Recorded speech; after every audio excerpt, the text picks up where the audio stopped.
Marias, Joanas, Anas, Paulas, Brunas, Claras, Júlias, Alices, Antônias, Terezas, Dandaras, Sofias, Marinas, Luísas, Helenas, Luanas, Marcas, Mirelas, Jasaras, Floras, Politeia Podcast, protagonismo feminino. Ela atua em duas áreas de predominância masculina, a política e a literatura. Na primeira, tem assento na Câmara de Vereadores do Recife. Na segunda, soma 11 livros publicados. Um deles lhe rendeu o mais cobiçado prêmio entre escritoras e escritores brasileiros, o Jabuti. Prêmio, aliás, que arrebatou em duas categorias: melhor livro do ano, em 2020, e melhor livro de poesia. Cida Pedrosa, a convidada de hoje do Politeia, o nosso podcast sobre protagonismo feminino. Cida, bem-vinda, grata por estar aqui. E quero começar pela menina sertaneja, a menina lá do sertão do Bodocó, Maria Aparecida Pedrosa? Pedrosa. Bezerra. Sim. A ela a palavra. Eita, que responsabilidade. Obrigada por ter me acolhido aqui. Sempre é muito bom estar contigo. Gosto muito do que tu fazes nessa área do jornalismo, dos vídeos, do podcast agora. Politeia é um grande nome. Bom, eu nasci num sítio, Estela, e sou a 15ª filha de Assis e de Isabel. E sempre fui muito inquieta. Meu apelido de infância era Formiga Preta, porque eu era muito danada e muito questionadora. Sempre já nasci meio assim, questionadora. Até porque, para você sobreviver numa família de 15, você se impõe, E, ao mesmo tempo, tinha uma coisa muito linda dessa história de ter nascido Maria Aparecida Pedrosa Bezerra, que é, eu acho que tudo que eu sou de ser coletivo vem daí. Era uma toalha para 4, uma mesa enorme, tudo que tínhamos dividíamos, e acho que vem daí esse gosto por dividir o todo, por dividir o bolo. Acho que tem uma formação muito grande do sertão, tanto na minha forma de agir na política como na literatura. Eu tinha lido que vocês eram 15 irmãos e confesso que eu não acreditei. Eu achei que tinha sido uma falha, um erro, porque eu disse 15. E aí agora você me diz, sim, nós éramos 15. Entre os 15, só você se dedicou à política e à literatura? Grande pergunta. Não. Meu pai se candidatou a vereador da minha cidade, né, Bodocó. Não se elegeu. Ele brincava dizendo que tinha tido 3 votos. O da minha tia, do meu tio e o dele, porque disse que minha mãe tinha brigado com ele no dia e não votou. Depois, eu cresci acreditando nessa história. Depois, a gente descobriu que ele ficou suplente porque o que se elegeu com 56 votos era primo dele, ou seja, 2 primos disputaram. O meu irmão Hermínio foi vereador mais votado da minha cidade por 5 mandatos consecutivos e era um homem incrível. E hoje eu tenho vários parentes em Bodocó, vereadores, e o prefeito é meu primo. Na literatura, minha mãe escrevia cartas lindas, embora nunca tenha ido à escola. Eu tenho uma irmã mais velha, Alzeni, que escreve poesia tipo Matuta. A minha irmã Flor escreve. A minha irmã Gigi escreve, que é uma beleza. A prosa. Mas essas pessoas nunca quiseram publicar. Eu insisto, tento. A única que se arvorou a incorporar, assim, dizer, eu sou poeta, quero publicar, fui eu. Esse amor pela poesia, ele vem lá da infância ou ele foi uma descoberta posterior? Ele vem da infância. Lá em casa, embora meu pai só tenha feito o primeiro ano primário e mamãe nunca foi à escola, o livro era uma presença, o cordel era uma presença. Nós tínhamos um grande contador de história, que era o seu Zé Pedro, que quando ele chegava, ali naquela fazenda, era como se o Circo de Solé tivesse chegado, assim. Ele contava as histórias mais incríveis que depois eu descobri ser, na verdade, os clássicos que chegavam via oral lá naquele sertão maravilhoso. Então, desde que eu me entendo por gente, mesmo que não seja no formato que a gente conhece na cidade, a literatura permeia a minha vida e a poesia.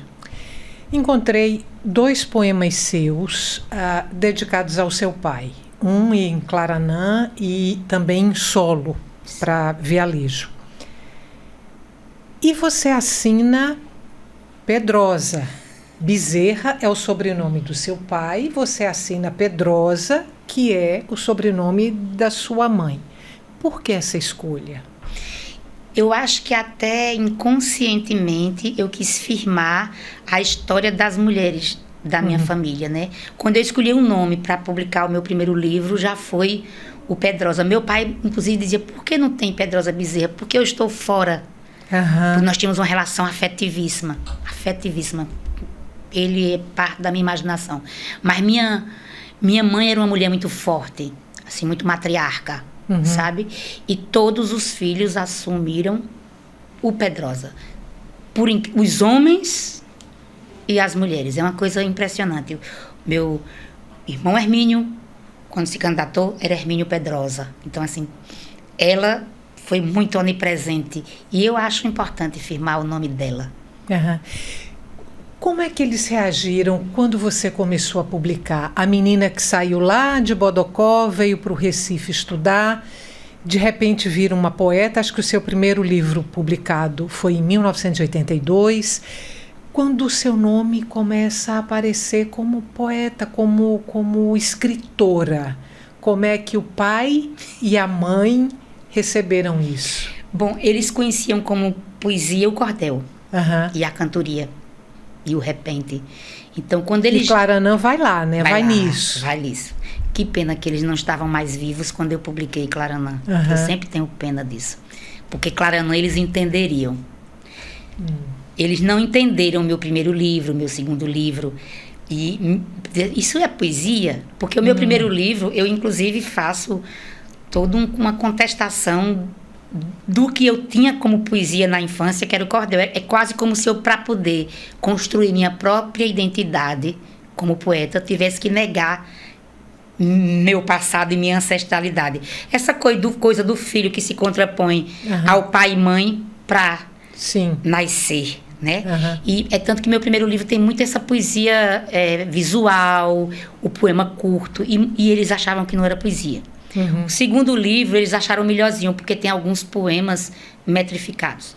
Mas mesmo assim eles entenderam um pouco. Mas eu tenho uma resposta linda disso, que é: quando mamãe morreu e nós fomos arrumar o guarda-roupa dela, tinha 10 exemplares do Cavaleiro da Epifania amarradinho com um laço de fita vermelho. Então, ela podia não entender, mas ela comprou meus livros, que vendia lá na loja da minha irmã, e guardou. E foi muito importante para mim, que eu não tinha mais exemplares, e foram esses exemplares que, inclusive, eu tenho ainda os 2 ou 3 desse segundo livro. Ou seja, eu não entendo, mas compreendo que ela faça e acolho. Isso é uma declaração de amor para mim impressionante. Aí eu tenho 2 perguntas para você agora. Uma é o quanto a sua poesia tem a ver com a sua ancestralidade. E a outra, lá em Claranã, você trabalha com motes que aparecem ali apresentados por pessoas variadas. Esses motes, foram dados especialmente para você, ou você pegou motes que já existiam, que já estavam aí circulando, já estavam no oxigênio? Eu queria que você fosse a minha entrevistadora para sempre. Eu tanto recebi motes originais que me deram para eu fazer a glosa em cima, como eu peguei motes muito antigos, que muita gente já tinha feito a glosa, e eu me dei quase que uma meta de conseguir glosar, e glosar bem, sem fazer feio, que é essa palavra que usa lá no Bodocó, assim, fazer feio para os meus poetas ancestrais, assim. E um desafio muito grande, porque você fazer uma glosa em cima de um mote, de um verso de Louro do Pajeú, há que se ter coragem. Há que se ter coragem. Então, tem esses motes muito antigos e tem motes novos feitos para mim, por poetas que eu admiro muito também. O de Braulio Tavares foi feito para você ou você foi lá e pegou? Fui lá e peguei. Mas o de Chico Pedrosa, ele fez para mim. Quando ele diz, isso é incrível, eu acho, o trem fantasma da fome atropelando as pessoas. Eu acho isso fantástico. Bom, oi. O outro mote do Chico que diz assim, Moisés levantou a vara e o mar com medo se abriu. Ele também me entregou esse mote. Eu quero ir para um detalhe que é quando você quando você ganhou o Jabuti, aí ganhou lá melhor livro, né, livro do ano, e ganhou melhor livro de poesia. Salvo engano, nesse ano em que você também ganhou o melhor livro de poesia, havia uma quantidade muito grande de mulheres entre os finalistas. Ou eram muitas ou eram maioria. Não sei, você deve saber. Aí, a partir desse detalhe, eu separei aqui 3 pontos para trazer para você.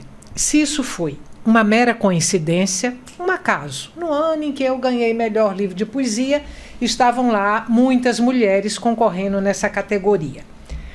Outro ponto, se as mulheres estão transitando mais pela literatura, se estão se espraiando mais pela literatura. E, por fim, se o mercado editorial é mais aberto às mulheres na categoria poesia do que na categoria, por exemplo, romance. Muito instigante o que você coloca, Vê. Eu concorri com 5 mulheres. No último round, se escolhe 5 pessoas para tirar um.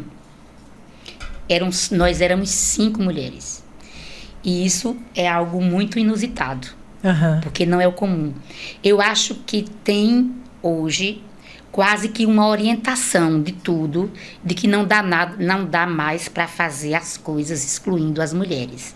Quase que automaticamente, independente do valor dessa literatura ou não, se deitava o olhar sobre a literatura masculina. A última pesquisa que existe sobre isso no mercado é uma pesquisa muito antiga que precisa ser refeita, acho que a última é de 2012. Nós éramos apenas 22% desse mercado editorial. E a pergunta que eu sempre faço, nós escrevemos menos? Não. A questão é, que leitura se faz do que nós escrevemos? Como é que aqueles que leem estes originais percebem a literatura e acolhem essa literatura? Porque aí depende do seu parâmetro. Se você tem um homem lendo essa literatura para ser ele que vai escolher o livro que vai ser publicado, e se ele acha que só é literatura aquilo no mote que Cabral faz, se chega uma pessoa que escreve feito Conceição Evaristo, por exemplo, não passará. Não é verdade?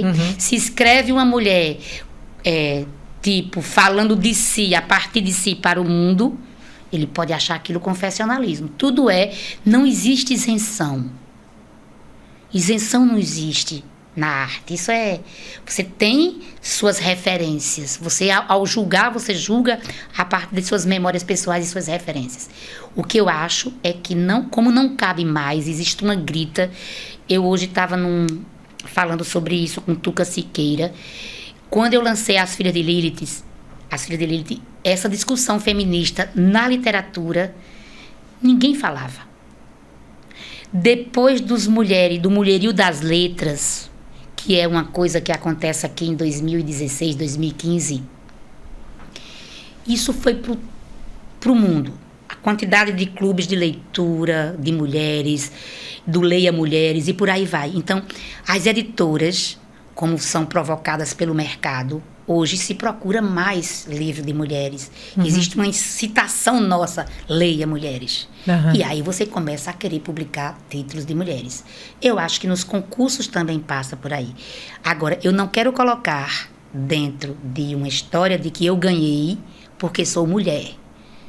Acho que o Solo para Vialejo é um bom livro. Quando a gente ganha o livro do ano, a gente disputa com Torto Arado, né, do Itamar Vieira Júnior, com Nélida Pinhon.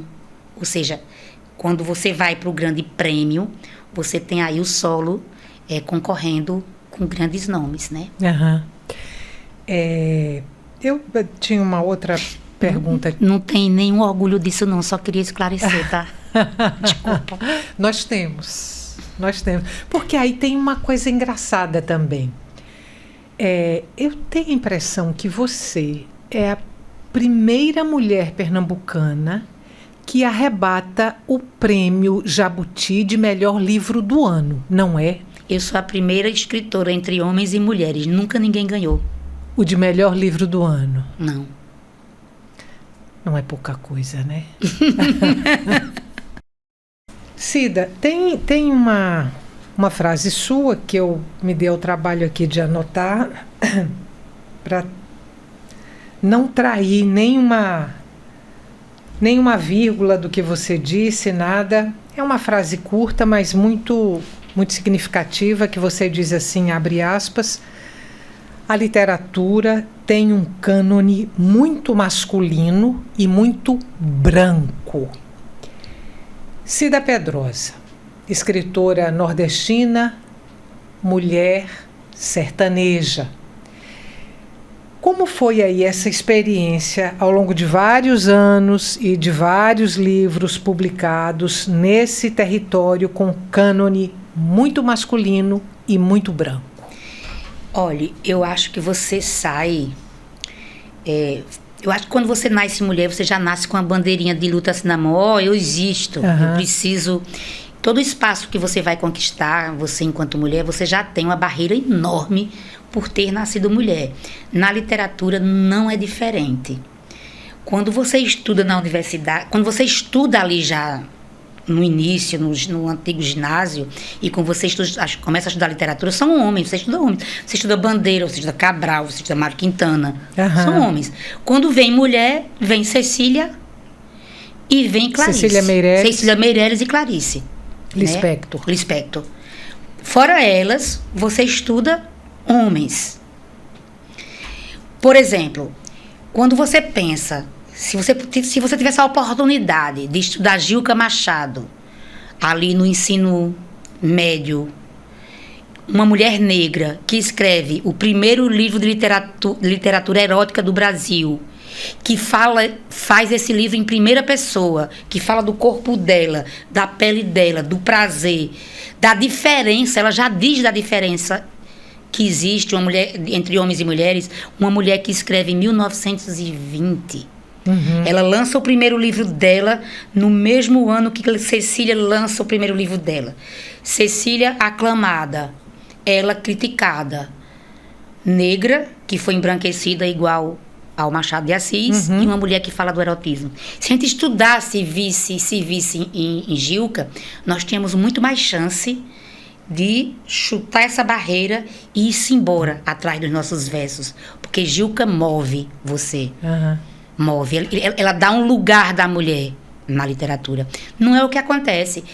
Como os homens escolhem, por exemplo, o tema social, isso e aquilo outro, dá impressão para muitas mulheres, não é o meu caso, que eu também faço uma poesia, às vezes, muito social, de que o que ela escreve é ruim, de que o soneto que ela escreve é apenas romântico, de que o poema que ela escreve é confessional e não tem valor. Isso é muito ruim.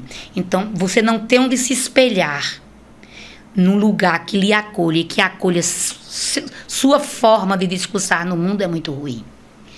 Então, eu acho que esta discussão, imagina para os homens e mulheres negras. Nós temos grandes escritores negros que ninguém nem fala. E os que eram negros foram embranquecidos. Feita a Gilca e o Machado de Assis. Porque essa questão do espelhamento, da representatividade, é muito importante para nós mulheres. Essa coisa que a gente chama de ancestralidade. Se Estela conseguiu, eu também posso.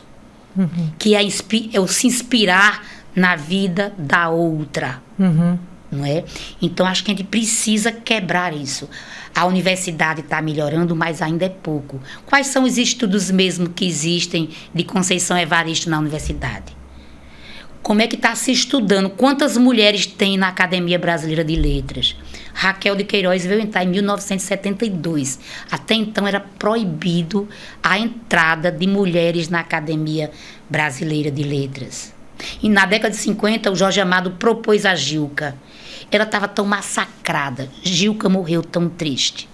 Ela estava tão massacrada da forma como a crítica, como acolheram ela, como diziam da poesia dela, que ela disse para o Jorge, porque ele disse, se você topar, a gente se junta e se move, que o Jorge era uma cabeça muito adiante do tempo dele, e ela não topou. Então, assim, aquelas que vieram antes, que ousaram, foram muito massacradas individualmente. Então, a gente precisa mudar isso, Estela, de verdade. Deixa eu chegar, então, agora em 2 livros seus. Um a gente já falou aqui bastante sobre ele, que é o livro que você ganhou, o Jabuti, nas 2 categorias que já foram mencionadas, Solo para Vialejo, Melhor Livro do Ano e Melhor Livro de Poesia. Isso, 2020. No ano passado, você lançou Araras Vermelhas, que figura entre os melhores livros de 2022 na lista da Folha de São Paulo.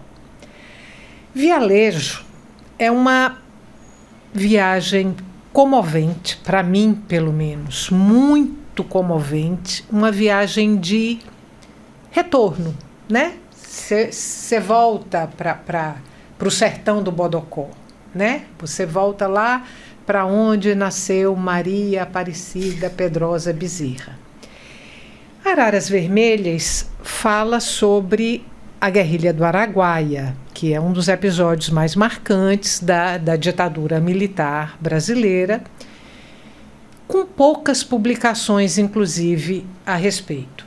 A minha pergunta para você é se esses 2 livros são uma síntese de Cida Pedrosa, a poeta e a militante política. São, sim. Inclusive, na minha cabeça, eu vou fazer uma trilogia, inclusive do ponto de vista estético. O Araras é o 2º livro dessa trilogia. Eu estou costurando um 3º livro. É uma síntese, sim, porque no solo eu faço toda essa denúncia dessa diáspora de negros e negras, indígenas, judeus, ciganos, que saem do mar para o sertão. O sertão é construído a partir dessa estrutura que migra para o sertão.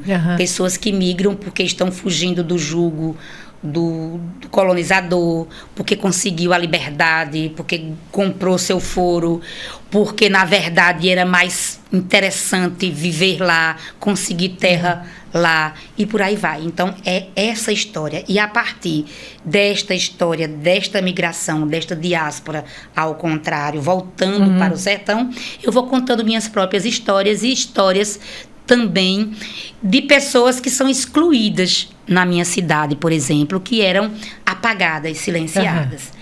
No Araras Vermelhas, eu parto desse mesmo princípio de misturar a história da guerrilha do Araguaia com memórias pessoais minhas e faço o livro construído em 5 cantos, que são os 5 anos que duram a guerrilha, e aí vou contando a partir da história dos guerrilheiros e guerrilheiras, mas vou apresentando o livro também num formato de epopeia. Eu apresento o lugar, eu apresento a Amazônia, eu apresento o povo, depois eu vou contando a história dos heróis e heroínas que foram assassinados pela ditadura militar, e vou entremeando as minhas próprias histórias. Por exemplo, eu tenho um irmão que quase foi caçado pela ditadura militar aqui em Recife. Eu vou contando essas histórias de como essa ditadura chegava lá em Bodocó. Afinal, talvez você tenha que ter feito também, a gente tinha que se perfilar todo dia para cantar o hino da bandeira antes de entrar na escola. E isso era o jugo da ditadura que obrigava as escolas civis e públicas a jurarem a bandeira todos os dias das nossas vidas. A gente podia não ter essa consciência lá naquele momento que nós éramos pequenas. Depois isso fica muito esclarecido, né? Então, o Araras é isso. E eu pego 2 guerrilheiros, um homem e uma mulher, para serem os âncoras. Um é o Oswaldão, um guerrilheiro negro, e uma guerrilheira chamada Dina, que é da Bahia. Os dois são eu falo de vários guerrilheiros e guerrilheiras, mas a partir da história dos dois, que são 2 guerrilheiros lendários, que os camponeses lembram, que os indígenas lembram até hoje, da passagem dos dois por lá. Não só pela capacidade de afeto que os dois tinham, embora isso fosse uma tônica, assim, é impressionante como as pessoas de lá falam até hoje. Da quantidade de partos que eles fizeram, da medicação para malária, eles montaram salas de alfabetização, etc. E tal. Aí eu parto desses 2 e vou contando essa história e permeando também, Estela, por o que está acontecendo no mundo, porque eu precisava dizer que o Araguaia não estava separado do que estava acontecendo no Chile, na Argentina, de como os jovens estavam nos Estados Unidos, no movimento hippie, ou seja, existia uma vontade de criar um outro mundo que não fosse esse mundo tão duro, sabe? Você é filiada ao PCdoB, é vereadora pelo PCdoB, o Partido Comunista do Brasil. A pergunta é se comunismo ou comunista é ainda um palavrão e se portas se fecharam para você em momentos diferentes da sua vida, por você se colocar como uma mulher comunista. Se fecharam e se fecham. Eu vou dar um exemplo forte. Eu ganhei o Jabuti, todos os vencedores foram chamados por Roda Viva. Eu fui o grande prêmio e não fui. Você foi chamada para o Giro Nordeste, um programa da TV Educativa da Bahia. Foi lindo. Não estou aqui reclamando porque não fui, não. Estou fazendo uma avaliação crítica. Eu acho que eu sou muito menos chamada para feiras, para bate-papos de literatura, porque eu sou vereadora, porque eu estou na política, do que eu era antes de ser vereadora. Eu acho que existe ainda um preconceito grande contra ser político, como se você, sendo político, isso é uma coisa mal afamada e ruim, o que eu acho péssimo, porque é a partir dessa premissa de que político e política é uma coisa ruim, que a gente dá espaço para essas loucuras autoritárias e ditatoriais, porque fora da política é a ditadura, fora do espaço do exercício da democracia. Não estou dizendo que não tem políticos péssimos, tem. A gente tira de lá e vota e muda. Mas a gente não pode jogar na lama essa estrutura política, porque quando a gente faz isso, sempre vai ter os fascistas de plantão querendo pegar isso. Então, eu acho que eu sou pouco chamada por conta disso, porque eu estou na política hoje, já fui muito mais chamada. Eu faço essa conta bem fácil da quantidade de feiras que eu participava, da quantidade de que eu participo hoje. Acho que eu ser comunista é um... E eu dizer, porque não só é ser, se eu fosse e só falasse, mas se me perguntar eu falo e adoro. E eu ainda sou comunista de sacristia, eu acredito em Deus, ainda tenho um pé na macumba, então eu sou esse ser misturado. Vou fazer 60 anos esse ano. Outubro eu não tenho mais como negar todas esses atravessamentos meus, né? E não tem mais porquê, né? Então, acho que aquela forma, quando eu ganhei o Jabuti, que eu disse, vou dar 10% para o meu partido. Porque é real. Eu sempre dou tudo que eu ganho 10%, porque tem gente que faz o dízimo. Eu também faço para a igreja, mas eu acredito na política. E eu faço para o meu partido o meu dízimo, porque eu acredito na estrutura política para mudar. A gente está vendo aí, nós estamos num novo momento bom para o Brasil e quem dá isso é a política, né? Tem uma pergunta que eu devia ter feito para você lá atrás e não fiz, mas ainda é tempo. eu tô aqui te chamando de poeta. Você prefere poeta ou poetisa? Por muito tempo, eu fiquei com essa coisa de que queria ser chamada de poeta, que é uma coisa construída por Cecília Meirelles, porque diz, não, por que tem gênero? Eu sou igual. Eu tenho repensado muito sobre isso e tenho falado muito sobre isso. Porque o que diz é poetisa eram aquelas mulheres que escreviam os sonetos ali, que não tinham nem pretensão literária. Eu quero aqui dizer que, se não fossem elas que escreveram seus versos de amor aos domingos, ou debaixo do pano, ou no caderninho, ou escondidas, que tiveram seus versos roubados por homens, inclusive, nós não estaríamos aqui.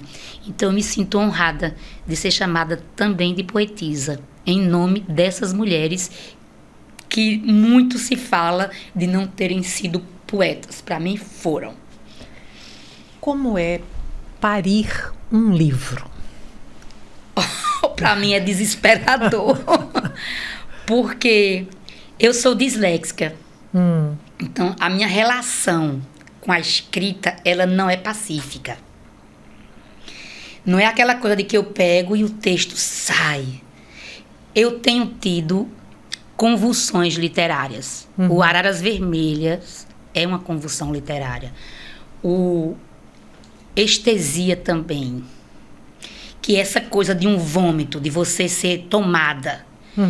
Mas mesmo quando eu sou tomada por essa chama da escrita, eu escrevi o Araras Vermelhas em 21 dias.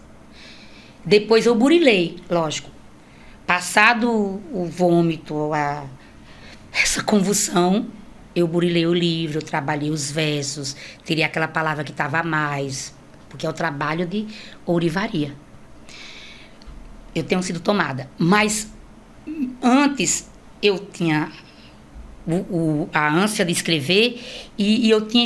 Antes do Solo, eram sempre assim, livros escritos como... Antes do Solo não, antes de Lilith. Vinha uma vontade, eu escrevia um verso. Depois eu juntava isso para trabalhar no final de semana, no domingo, que eu tenho pouco tempo, e montava um livro. Uns 50 poemas, 100 poemas. De Lilith para cá, eu tenho sido tomada por um projeto. Eu não escrevo mais livros sem projeto. Então, Lilith, eu queria escrever sobre mulheres de A a Z. O Solo, eu queria fazer essa diáspora de volta. Eu queria escrever sobre a guerrilha do Araguaia. Estesia, eu queria ser um voyeur da cidade do Recife em plena pandemia, nas minhas andanças com Bob Marley, a partir desse meu olhar deitado sobre essa cidade. Bob Marley, o cachorrinho. Meu cachorrinho. Então, assim... Explique-se. Meu cachorrinho, Bob Marley, meu companheiro. Então, assim, eu tenho sido tomada. Agora, não é fácil para mim escrever. Eu acabei de escrever um livro agora em julho, que eu não posso dizer o nome, porque ele está concorrendo num concurso às cegas, desse que você escreve com pseudônimo, né? Mas também foi um mês. 70 textos pequenos de prosa, assim. Foi outro vômito. Então, assim, eu tenho sido tomada. É fácil não, porque eu tenho muito pouco tempo.